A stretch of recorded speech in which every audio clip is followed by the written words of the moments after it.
Olá, sejam bem-vindos a mais um podcast consciente. Essa edição especial é uma iniciativa da Rede Mato Grossense de Comunicação através do seu movimento ESG, com a inspiração do movimento Capitalismo Consciente, esse movimento brasileiro que nos inspira a ter empresas e governos pensando muito mais do que o lucro. E hoje, nessa edição especial, com dois convidados bem novos do nosso ecossistema, para que a gente fale um pouquinho sobre questões climáticas, desafios climáticos em Mato Grosso, esse universo da geologia, dos geoparques. E eu precisei, dessa vez, de uma ajuda consistente. Eu trouxe Maria Cândida, minha amiga, temos muita afinidade com o meio ambiente, com desafios climáticos, estamos sempre falando sobre isso e hoje eu tive a honra de convidá-la. Vamos fazer uma conversa, um bate-papo com o Caiube e a gente vai aqui se estender um pouquinho. Então eu peço que você se apresente, apresenta o currículo do nosso entrevistado e o seu também, são dois currículos extensos e eu deixei essa responsabilidade para ela, que eu acho que é mais fácil para ela do que para mim, com certeza. Não, né? De jeito nenhum. Você é plenamente capaz, Cícero Mariano, de apresentar qualquer pessoa, de trazer as informações necessárias. Então, é o meu agradecimento a você pelo convite, adorei estar aqui. Espero vir outras vezes. Com certeza. Porque nós temos uma dinâmica, viu, professor Caiube, grande. Então, é gostoso você trabalhar e fazer um programa com uma dinâmica, com uma empatia boa. Então, vamos primeiro apresentar o convidado de honra da manhã de hoje. Para quem não me conhece, eu sou Maria Cândida Lima, jornalista com especialização em comunicação comportamental e comunicação empresarial. Bom, eu vou ter que ler. Eu juro por Deus, gente, eu tentei decorar. Memorizar. Mas ficou um pouco difícil. Você tem de memória todo o seu currículo, você tem que ler também, professor Caio, porque é tanta coisa, mas a gente vai ler, tá? Então, olha aqui está o professor Caiube Kuhn, ele é geólogo, ele é o professor doutor da UFMT, especialista em gestão pública e mestre em geociências pela própria UFMT, doutor em Geociências e Meio Ambiente pela Unesp e Doctor of Science pela Universidade de Tübingen. Onde fica Tübingen? Na Alemanha. Alemanha. Ah, tá. Atualmente é professor da Faculdade de Engenharia da UFMT, presidente da Febragel, Geoclube ABGE Centro-Oeste, além de coordenador científico do Geoparque Chapada de Guimarães e do Núcleo de Pesquisas e Estudos sobre Desastres, que é o NPED da UFMT. Nossa. Que hora que você dorme? Dá conta? Depois que a minha filha dorme. Aí é a hora que eu ainda tenho que trabalhar um pouquinho e durmo. Ainda tem isso. Sua filha tem quantos anos? 1 ano e 4 meses. Meu Deus, você não dorme. Aí a hora que ela dorme, depois ela me libera para trabalhar um pouquinho mais. Umas 4 horas por noite já está de bom tamanho, Quando ela né? deixa. Quando ela deixa. Filhos são isso, desafios, né? Muito bem, então vamos começar a nossa conversa. Eu acho até assim, uma curiosidade que me chama a atenção, a questão dos geoparques, porque assim, a gente aqui está sempre cobrindo as questões do geoparque na Chapada. E a população às vezes não entende a função do geoparque, como que essa logística funciona e qual a função disso para a educação ambiental das pessoas comuns. O que você tem a nos dizer? E isso é uma pergunta bem importante e interessante. Porque a primeira coisa é diferenciar o que é um parque nacional do que é um geoparque, né? Que são duas coisas distintas propriamente. Os geoparques eles surgem a partir dos anos 2000 numa tendência de juntar três campos de atuações principal: a educação, a geoconservação, que seria a parte de preservação do que é importante dentro da natureza, principalmente a biótica, ou seja, dentro dos elementos de natureza de geologia, geomorfologia, de paisagem, fósseis, e a outra parte que é a parte social, com a população, de atuação com a comunidade que se encontra dentro daquele território. Então, quando a gente fala dessa proposta do Geoparque de Chapada, nós estamos falando de um modelo de gestão territorial que envolve o município de Chapada dos Guimarães. Então, vai envolver o Parque Nacional também, mas vai envolver as outras, muitas unidades de conservação que existem em Chapada, existem várias outras, o Mirante, por exemplo, Parque da Quineira, a própria APA de Chapada dos Guimarães, e vai envolver principalmente a população de Chapada. Então, o Geoparque ele surge como esse modelo no mundo, ele é uma tendência que vem crescendo no mundo todo, por conseguir conciliar ali esses elementos de natureza que vem ali da natureza abiótica, né, que nem eu disse, com a biodiversidade, com a sociedade e com um modelo de desenvolvimento sustentável. A população, como que ela reage? Quer dizer, como que vocês atuam com esses moradores e qual é a resposta que eles dão sobre esse trabalho de conscientização que vocês fazem? Nos últimos anos, a gente tem trabalhado com diversas linhas, desde linhas com educação dentro de escolas, com exposições, levando informações para essa população, auxiliando na parte de qualificação, e isso traz resultados muito interessantes para todos esses públicos. Por exemplo, na parte da população que mexe com artesanato, nós vimos vários produtos super interessantes surgirem a partir das ideias e das informações que vêm do Geoparque. Na parte da educação, ou mesmo na hora que se fala do turismo, é uma surpresa às vezes para muita gente saber que Chapada já teve dinossauros, que já foi mar, entender que lá já foi vulcão, já foi deserto, por que, quando foi cada uma dessas coisas, por que deixou de ser.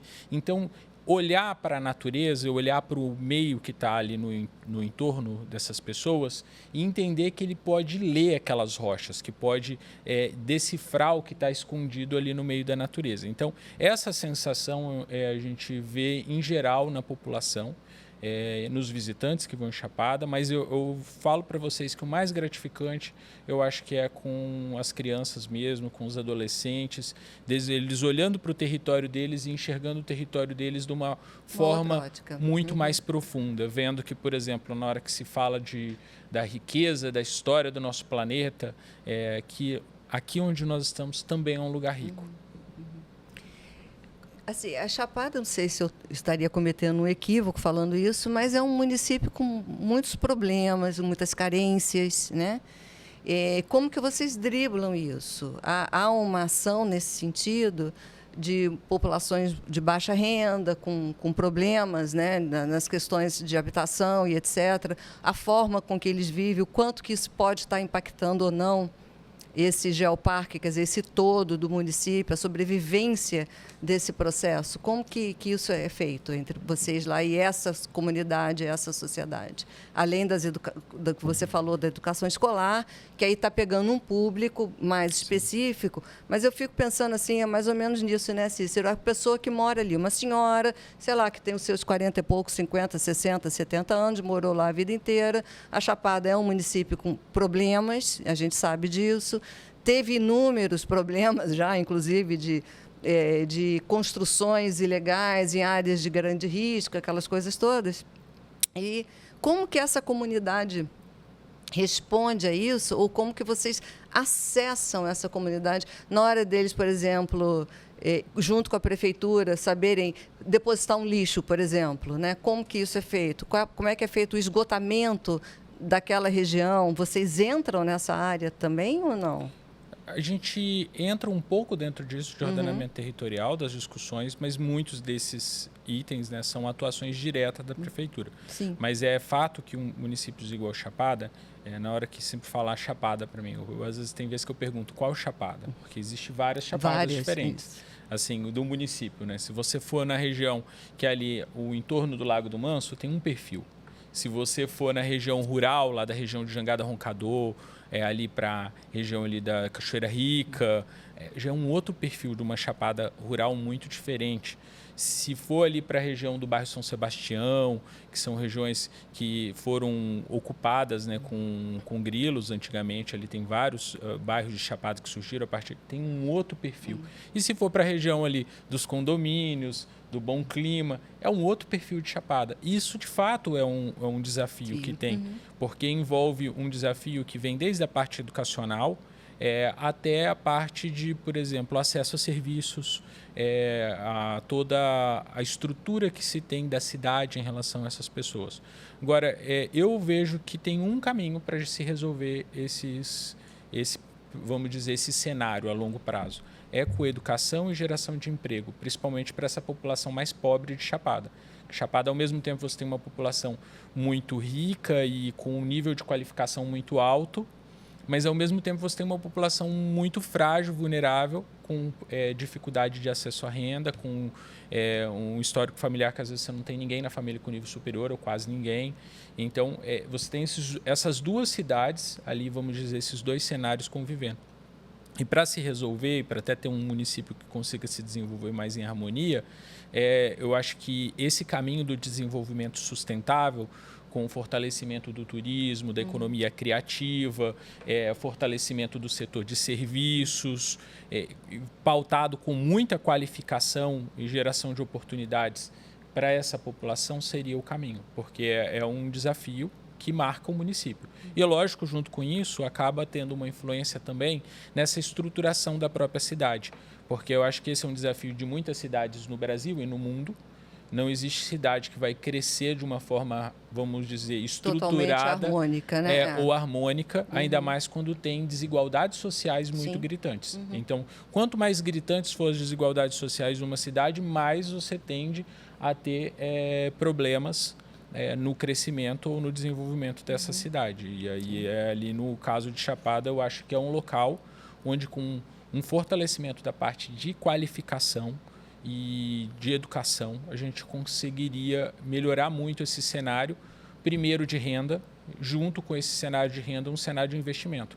Porque o cenário de renda, e aí eu destaco, Chapada é um município que também tem problema financeiro, né, de arrecadação. Né? Então, por mais que se falar, precisa investir, mas tem 4 mil casas de veraneio em Chapada, mais de 4 mil casas. Então, num dia você tem uma população de 15 mil pessoas, no outro dia você tem uma população de 35, às vezes 40 mil pessoas. Então, como que você faz uma gestão? Sim, são as realidades de várias outras cidades no Brasil, como, por exemplo, Paraty, né?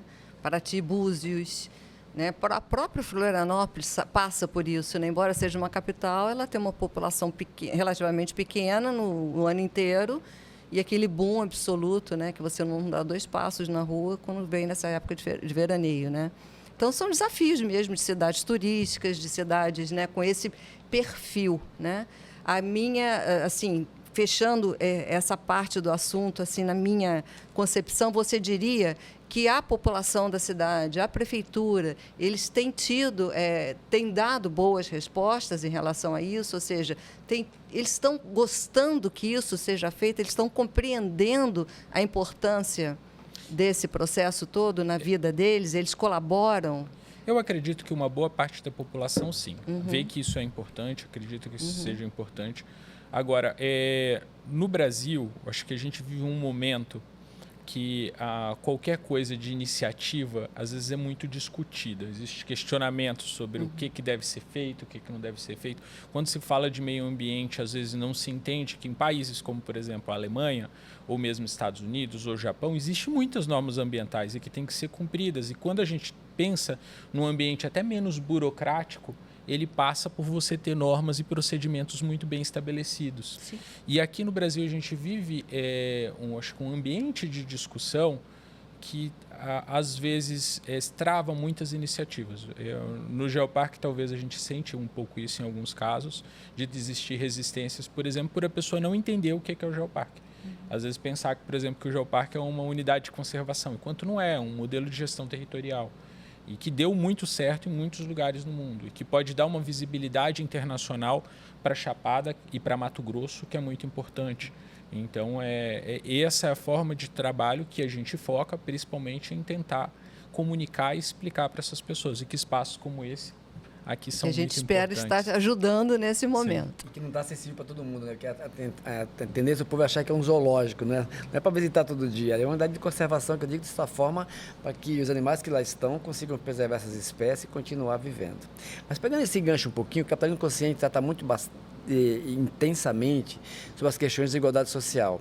E estendendo um pouquinho para esse território, vamos pensar em Cuiabá, porque a gente precisa entender que hoje Cuiabá tem uma questão, é uma cidade que não foi planejada, ela sofre bastante as questões climáticas hoje pela própria estrutura arquitetônica que a cidade tem e também por, às vezes, falta de criatividade do poder público, né? E não estamos aqui para cobrar nada do poder público, estamos aqui para entender ecossistemas e discutir sobre eles.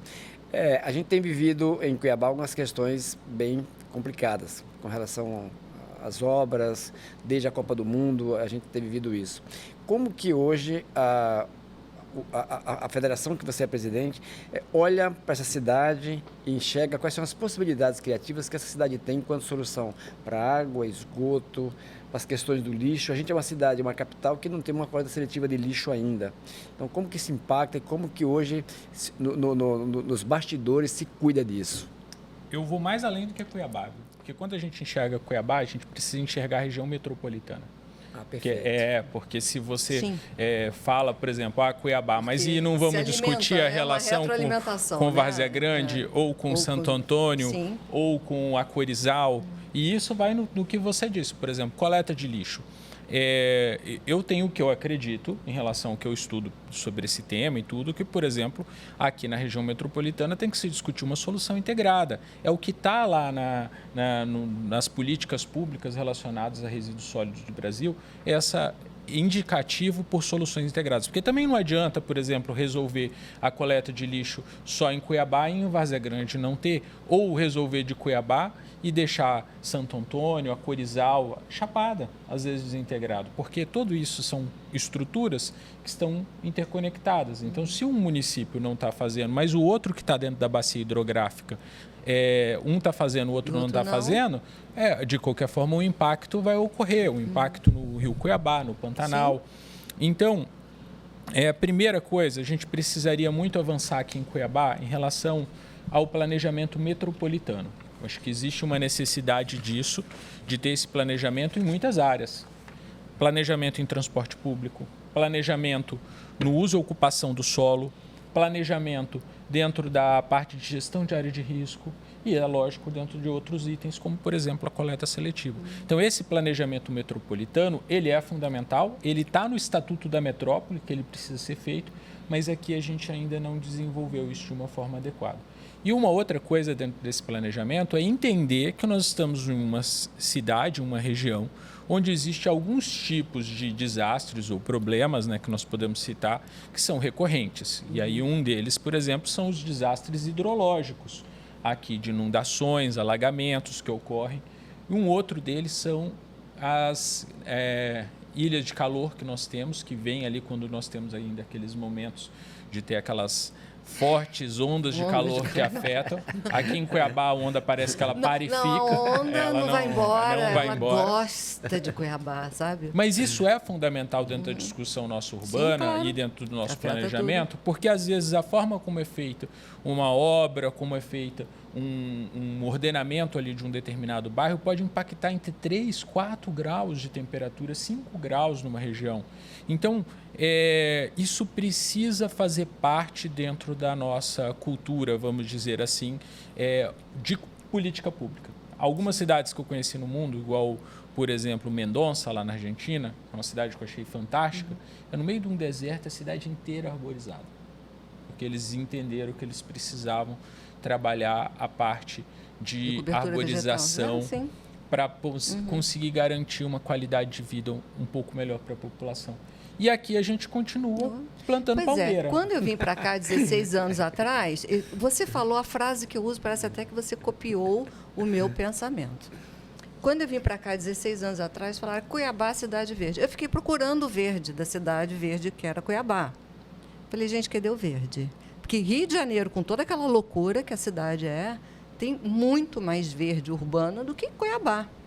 E nesse período que está aqui, pelo contrário, o verde foi desaparecido. O pouco do verde que tinha, porque eram verdes sustentados nos quintais de grandes terrenos, de casas pequenas, terrenos grandes, que tinha lá suas 2, 3 mangueiras, né? Aquela coisa e tal. Isso foi acabando, subindo os condomínios, horizontais ou verticais, e as palmeiras. As palmeiras fazem uma... parece que elas têm uma coisa, sabe? Com o arquiteto paisagista, eles têm uma coisa qualquer com as palmeiras. O meu filho, que tem 11 anos, ele fala, olha lá, outro condomínio com palmeira. Porque ali onde eu moro, a gente passa por vários condomínios, olha lá, outro condomínio com palmeira. QD, árvore. E uma coisa que eu percebi, visitando pessoas, indo nas casas, não sei o quê, o solo das casas das pessoas é totalmente vedado. As pessoas tacam placa de cimento, lajota, cerâmica. o quintal inteiro, a casa toda. Então, aquela água que cai ali numa chuva, por exemplo, ela vai embora. Né? Ela segue, o fluxo vai embora. Por que, quer dizer, existe... Como que a gente pode trabalhar essa consciência? Você tem que ter um solo permeável na sua casa, pelo menos para dar o direito da chuva ser reabsorvida. Coisas pequenas, né? Assim, a minha casa é conhecida lá no nosso condomínio por causa disso. Nós plantamos 90 árvores na casa, mais arbustos, arvorezinhas, plantações rasteiras e tal. A minha casa, perto de Cuiabá, é um oásis. E ela acaba criando uma barreira térmica para outras casas em volta, que ganham um paredão de árvore em vez de ganhar um muro, né, e tal, assim. Então, por que as pessoas não conseguem ter isso? Né? Você anda na rua, lojas que arrancam as árvores, cortam lá embaixo no cotoco a árvore, porque ela estava atrapalhando a vitrine. Então, tem coisas assim que as pessoas realmente precisam voltar a compreender, né? E isso é ignorância, ou é falta de conhecimento, ou é... Má vontade mesmo. Vamos falar português, claro. Eu acho que a primeira coisa é problema de planejamento, né? Que quem determina as normas, isso tem que ser feito via prefeitura, ou no caso, eu acho que quando se trata de uma região metropolitana, eu sou bastante defensor aqui do fortalecimento dessa gestão metropolitana. Sim, claro. Que ela existe e ela tem que estar conectada. Então, tem áreas que, por exemplo... tem que pensar nessas áreas de infiltração dentro do município, tem que pensar em políticas de arborização, tem que pensar em áreas, em estratégias que a gente possa reduzir a temperatura do município. Um dos problemas que a gente tem muito grave em Cuiabá é a temperatura elevada. É uma das grandes dificuldades dentro do município. Então, nós podemos fazer ações para reduzir esse, vamos dizer, esse desafio de Cuiabá, que é em relação à temperatura, ou para aumentar. Então, o que a gente vê nos últimos tempos, eu acho que esse é um tema que precisa ser mais discutido em Cuiabá, no caso, mais construções, mais tipos de aplicações que não favorecem, no caso, a redução ali da temperatura no município. E aí, isso traz consequências muito sérias para toda a população. Nesse sentido, a gente pode falar, inclusive, de obras, né? O papel da arquitetura, né? Da arquitetura urbanística nesse sentido, né? De ajudar a desenvolver cidades mais agradáveis, cidades mais sustentáveis, né? Tem um grupo de alunos de doutorado, né? da UFMT que já levantaram isso, né? Que continuam praticando os mesmos erros em relação a hoje em Várzea Grande, que ocorreram aqui em Cuiabá, que é você não tomar conta, por exemplo, dos córregos, das nascentes, né? Então, assim, tem regiões que estão sendo urbanizadas, etc., eles continuam praticando o mesmo problema que praticaram em Cuiabá. Daqui a pouco vão fechar os córregos, enfim, não protegem, né, uma parte da natureza que é importantíssima, né? Então, assim, como você falou, é uma questão de gestão metropolitana e é uma questão de conhecimento humano. Assim, as pessoas precisam entender que elas são meio ambiente. É isso que elas não conseguiram entender ainda, né? O ser humano, ele é meio ambiente. A nossa consistência física é a mesma do mundo que a gente vive. Então, se você muda a estrutura física desse mundo, você vai estar alterando a estrutura física da própria humanidade. E aí é que eu entro perguntando para você. O mundo, ele já, como geólogo, assim, agora vamos pensar numa questão maior, né? Se a gente tem... Cícero, quando você quebra seu pé, você procura um ortopedista, não é? De preferência, né? Porque se for para um cardiologista, vamos ter problemas, né? Então, assim, quando se trata, por exemplo, na minha visão, o geólogo ele é um médico da Terra, ele é que mais entende a estrutura do planeta, né? A estrutura biofísica desse planeta. Uma das perguntas nesse tema é: a Terra, ela já passou por todas as suas fases, aí, etc., e ela já completou o seu ciclo de adaptação ou não? E se tudo que hoje ocorre, desses desastres e acidentes climáticos, são totalmente decorrentes da ação humana? Então, a Terra ela é um organismo vivo. Ela é formada por vários sistemas. Ela tem desde, por exemplo, o sistema geodínamo, que é responsável pelo nosso campo magnético. Então, nós temos lá, no núcleo do nosso planeta, um sistema de rotação do magma no entorno do núcleo metálico, faz o geodínamo do nosso planeta. Esse geodínamo é muito importante para proteger de ventos solares, para proteger a atmosfera. Mas tem aí o sistema tectônico de placas e o sistema clima. Esses sistemas, eles vão interagindo, eles têm uma interação entre eles. Alguns, por exemplo, têm curiosidades que são super interessantes, que nem o geodínamo. O campo magnético ele inverte de tempo em tempo. Então, hoje a bússola aponta para o norte, mas em muitos momentos da história da Terra, a bússola estaria apontando para o sul, ele vai invertendo de tempo em tempo. Tem ciclos de abertura e fechamento de oceanos, então tem oceanos que estão se abrindo, oceanos se fechando no nosso planeta. E os grandes eventos, sejam aí, por exemplo, furacões, grandes tempestades, eles são comuns na história do nosso planeta. O que acontece? Quando você tem uma época onde está tendo um aquecimento do planeta, como atualmente, esses eventos eles tendem a ter uma magnitude maior. Então, não é que... E serem mais céleres também? Mas com uma maior intensidade e, às vezes, com uma recorrência maior. Então, antes, às vezes, acontecia, por exemplo, sei lá, 3 eventos de magnitude X ao longo de 100 anos. Agora, pode ser que ocorra 9 eventos em vez de 3. Então, e um evento que ocorreria a cada 500 anos passe a ocorrer a cada 100.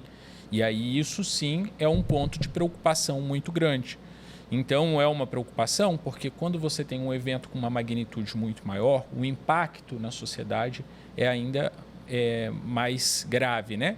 E um outro ponto fundamental que também é uma preocupação global é que boa parte da população mundial vive em áreas litorâneas. Sim.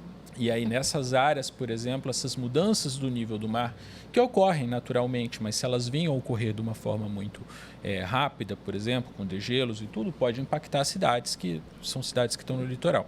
Então, de uma forma resumida, a gente precisa se preocupar muito com o meio ambiente e não afetar ele de uma forma, vamos dizer, tão aguda, porque vai acabar voltando para a gente. E acaba voltando principalmente para a população mais pobre, porque normalmente quem é mais rico vai morar em casas melhores, né? Tem seguro, tem condição de se... De novo a desigualdade também fazendo uma barreira, né? E a população mais pobre não. Então, se a gente compara, por exemplo, um país afetado por um terremoto, um país rico, igual o Japão, ou um país pobre, igual, por exemplo, o Haiti, quando foi afetado por um terremoto, o impacto é totalmente diferente, mesmo com 2 terremotos similares, por causa do padrão da moradia, a capacidade de resiliência que vai ter daquela população por causa de seguros, de preparo técnico, de tudo mais. Então, esse tipo de situação, a gente precisa estar sempre pensando em como lidar. Lógico que o terremoto ele não é causado, né, por mudanças climáticas, deixando isso claro, mas quando se fala, por exemplo, de processos atmosféricos, principalmente aí de secas ou grandes tempestades, aí ondas de calor, né, aí nesse caso eles acabam afetando também de uma forma desigual a população mais pobre ou mais rica. Então, também acaba tendo impactos muito maior. Por exemplo, aqui em Cuiabá, uma família que não tem um ar-condicionado em casa tem uma vida muito diferente do que alguém que tem um ar-condicionado em casa num dia de uma frente de uma onda de calor. Uma onda de calor, como aqui ocorre bem, né? Nesse preparativo do bate-papo, eu me surpreendi com uma notícia que eu vi, que o programa Cidades Modelos Verdes Resilientes do Ministério do Meio Ambiente selecionou 4 cidades em Mato Grosso para apresentarem até a COP30 projetos relevantes para ter uma sustentabilidade e a gente levar para esse evento uma coisa que, de certa forma, possa fazer a transformação em relação às questões climáticas e prevenção de desastres. Uma pergunta que eu queria entender, você vive melhor esse ambiente, nós temos projetos consistentes para levar? Das cidades? Sinop, Cuiabá, Tangará, Sinop, Cáceres e Cuiabá. Existem iniciativas, em todas as cidades existem boas iniciativas, mas eu acho que nós temos muito a avançar. Então, em relação a tanto a questão de desastres, como na questão ambiental como um todo, nós precisamos avançar muito ainda. E os próprios históricos de desastres nessas cidades mostram isso. Cáceres vivenciou recentemente Aquela inundação que teve lá, inundações, alagamentos por causa de evento de chuva, de uma chuva torrencial. Tangará não necessariamente, mas Tangará tem problemas com seca muito grave, com disponibilidade de água para a população. Mas se for em Campo Novo dos Parecis, que não é ali tão longe, nós também tivemos problemas parecidos com de inundação, lá alagamentos, então em alguns locais. Então, acho que nós temos sim boas práticas, nós precisamos fortalecer essas boas práticas, mas ainda temos que transformar isso em, de fato, algo que não sejam, por exemplo, só exemplos, mas que seja rotineiro. Então, que isso sejam coisas que entre na rotina, dia a dia da vida daquelas pessoas, nas famílias, nos hábitos, né? E na gestão pública. Na gestão pública, sim. Sempre temos que lembrar da gestão pública. E nas empresas também. E nas empresas também. Ou seja, no todo, naquela sociedade daquilo que ela se representa, né? É um ecossistema, né? E às vezes até é mais fácil, eu fico falando, mas de repente às vezes até é mais fácil você ter uma resposta melhor de uma população, porque ela é que vive as questões, do que uma empresa ou do que uma gestão pública, né? Então, assim, não podemos esquecer de todas essas facetas, né, que compõem esse social, né? Esse ambiente social ali daquele município, enfim, daquela região. Eu acho que são muitos desafios, né? Assim, em termos de... Começa por consciências mínimas do indivíduo. Infelizmente, a gente sempre escuta aquela frase: ah, meu filho, mas isso aí só vai acontecer, eu nem vivo votar. Olha, quando eu escuto isso, eu não sei nem o que eu respondo. Porque eu deveria responder, né, Cícero? Doce ilusão, né, querido? Um dia você volta para essa desgraça que você está fazendo, né? Ou para uma coisa melhor, depende do que você está fazendo. Dá vontade de responder assim, mas eu acabo tendo um pouco mais de equilíbrio e falo: mas e o seu filho? E o seu neto? Você não vai estar, mas e o seu filho, o seu neto, os seus descendentes? Né? Porque as educações passam pela ancestralidade, né? Então, se ele tem esse comportamento, certamente está educando o filho a ser assim e que vai acabar educando, né, os seus filhos por aí afora. Então, assim, o entendimento, né, o indivíduo entender que ele precisa ter casas mais bem ambientadas para gerar melhores condições de vida, de saúde, de tudo, para si próprio, para o ambiente, para os outros que vivem ao redor, né? Folhinha suja, mas suja muito mais outras coisas o dia que a sua casa inundar, não é uma verdade? Né? Então, assim, ter essa consciência, né? O indivíduo ter a consciência, eu acho que é um caminho importantíssimo. Agora, a gente precisa ter as exemplificações, a gente tem que ter o palpável na mão, porque primeiro começa na conscientização, mas você tem que dar condições daquela pessoa exercitar aquilo. Como Cícero começou falando, quantos ligam para você, né? Quantos perguntam: o que eu faço? Como é que eu faço tal coisa? Às vezes as pessoas até querem: não, eu quero reciclar lixo, mas eu levo para onde? Né? Ah, eu quero fazer tal coisa, mas como que eu faço isso? Ah, eu gostaria de fazer captação de água da minha casa. Assim, as pessoas estão já com algumas iniciativas, mas estão se sentindo ainda desamparadas para a prática dessas iniciativas, né? As empresas também tentam implementar suas políticas de ESG, mas a questão passa pela consciência. Você tira o copo plástico para substituir, o colaborador entende que está fazendo economia, na verdade não é economia nenhuma, porque as questões sustentáveis hoje são mais caras, inclusive. Muito então não mais. consigo achar caminho para isso. Mas tem alguns caminhos possíveis. A gente viu que recentemente o governo regulamentou a questão do crédito de carbono. A gente vê que as regiões que hoje estão cobertas por esse artefato funcionam bem. A gente tem um apoio da TV Centro-América para uma dessas reservas, que há 30 anos não tem um problema de incêndio florestal, de isolamento da terra.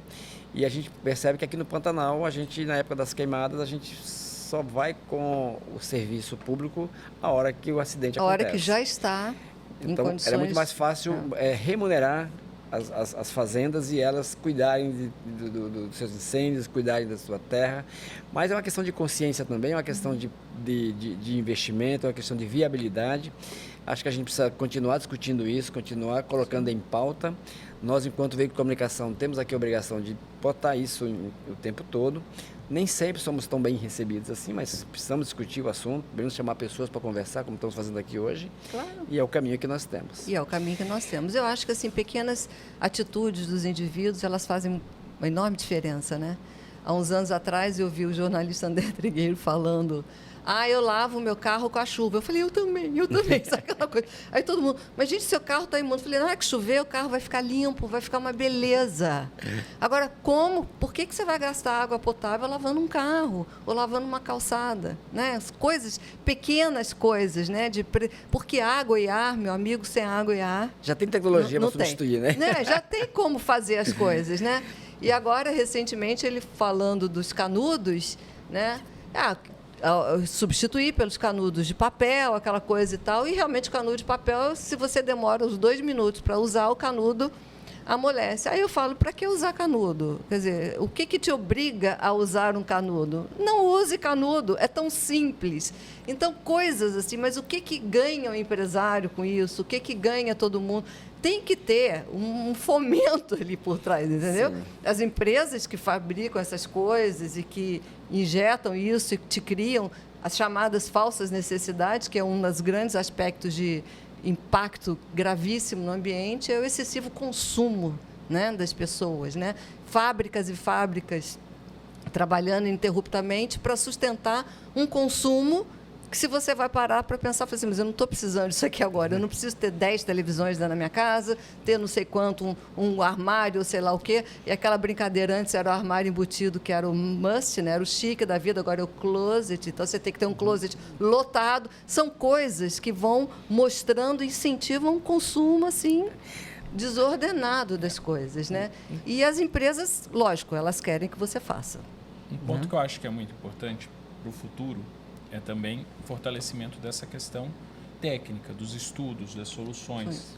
E isso vale tanto no setor privado como no setor público, que quando a gente estrutura, na hora que pensa gestão de cidades, de resíduos, na hora que pensa gestão de ESG, estrutura isso de uma forma técnica, se consegue avançar muito. Se buscar, inclusive, novas tecnologias, inovações que consigam ser mais sustentáveis. Então, eu acredito que seja um caminho. E, às vezes, tem soluções que já foram implementadas em outros lugares que pode ser copiado. Sim. Uma iniciativa muito legal, falou do canudo, mas um outro tema, que é a sacola plástica, foi, por exemplo, a legislação que se criou ali em países como a Irlanda, que substituiu praticamente um consumo de quase 400 sacolas per capita por pessoa, né, ali, que vai ter por ano, para cerca de 20 sacolas, a partir do fomento, por exemplo, das sacolas, das sacolas, né, que podem ser reutilizadas. Então, existem muitos caminhos que pode ser discutido.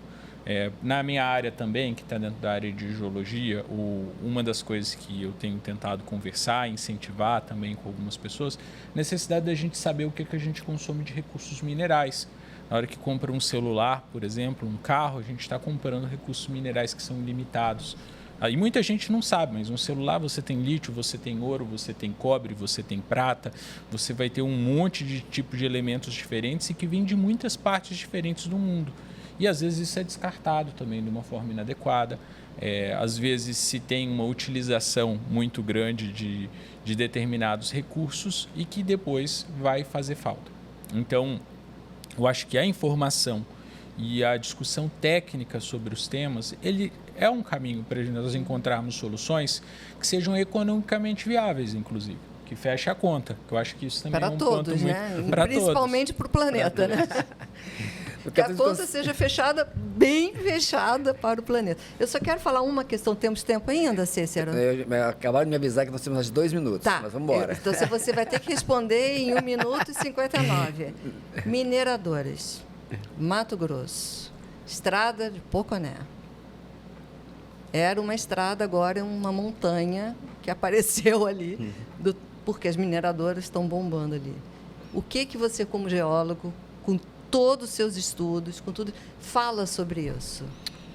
O que aquilo ali está fazendo com o Pantanal? Se está interferindo no Pantanal?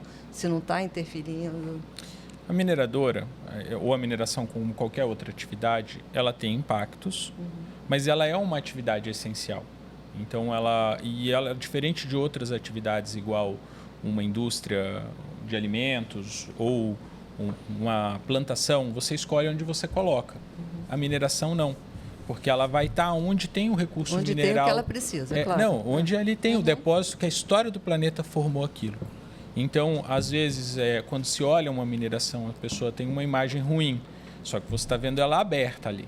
Tem muitas áreas que são áreas de mineração, que já são minerações que se encerraram, e que se hoje eu falar para você que é uma mineração, você nem acredita. Por exemplo, o Parque do Ibirapuera, ou o Ópera de Arame, em Curitiba. Então, na hora que pensa essas minerações que estão na estrada de Poconé, ou outras minerações, hoje talvez a imagem delas não seja o que mais agrade. Mas quando elas encerrarem o ciclo delas de produção, e isso vai acontecer, sim, elas vão passar por um processo de fechamento e de reocupação daquelas áreas. Então, teve áreas ali de mineração em Poconé que, por exemplo, se transformaram em aras. Teve áreas que viraram um parque. O parque urbano que tem dentro da cidade era uma área de mineração.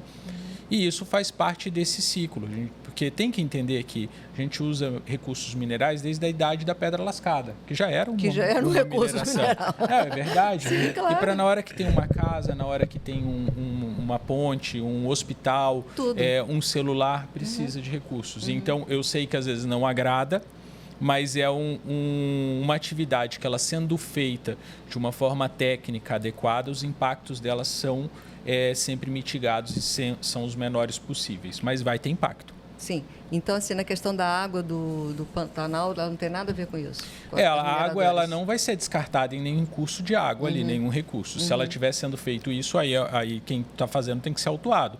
Mas essas águas em mineração, normalmente, elas são todas reutilizadas, então elas não vão ter um descarte dentro da bacia do Pantanal. Ah, que bom. Então, não tem esse impacto direto. Agora, ela tem que ser acompanhada, fiscalizada e sempre monitorada, né? E ter muito trabalho técnico por trás para evitar o mínimo de impacto possível. Mas uma coisa que é fundamental, a gente não tem como viver sem a mineração. Sem uma mineração de ouro, por exemplo, não tem celular. Sim. Não tem, por exemplo, eletrônicos. Sem a mineração de cobre, a gente não tem carro elétrico. Não tem... Então, é importante. E não dá para a gente esconder, falar, eu quero que não seja perto da minha casa, mas pode ser perto da casa de outra pessoa. Porque se não for aqui a mineração, ela vai ser em algum outro lugar. Então, acho que esse é um ponto que eu sempre tento dizer, porque se a gente precisa dela, vai ter que fazer. Vai ter que fazer. Só que tem que fazer com consciência. Com consciência e mais sustentável possível. Tá vendo como é bom perguntar? Sim. Já me deu uma melhorada, porque eu já estava implicada com aquilo ali. Eu acho que esse bate-papo daria mais umas 3 horas de videocast, mas não temos esse tempo todo. Mas eu queria agradecer o Caiubi pela disponibilidade, foi espetacular. As informações aqui foram muito tranquilas e a gente conseguiu chegar na meta que a gente queria de simplificar para que a audiência entendesse o que a gente queria comentar aqui. Cutucando pontos para as pessoas se identificarem, né, com a conversa, com o assunto. Isso é importantíssimo dentro do processo de comunicação. Você tem que falar para que todos entendam, né? Isso é fundamental. Né? Obrigado, Maria Cândida. Obrigado, Caiubi. Eu acho que nós vamos ter que nos ver novamente. Acho que ficou muita pergunta aqui que a gente não utilizou ainda e teríamos muita coisa para perguntar, né? Mas temos um tempo pela frente e vamos ficar por aqui. Agradecer a audiência. Acompanhe a gente aí no portal primeirapágina.com.br e o portal Primeira Página, mais uma vez, agradece a presença de vocês. Fico honrado com esse atendimento muito rápido e gratidão a todos. Obrigada, Cícero. Obrigado. Caiubi, obrigado a todos. Maria Cândida, Cícero, muito obrigado. Fico à disposição para a gente continuar a nossa conversa depois aqui no off ou em outro podcast. Com certeza. Maravilha.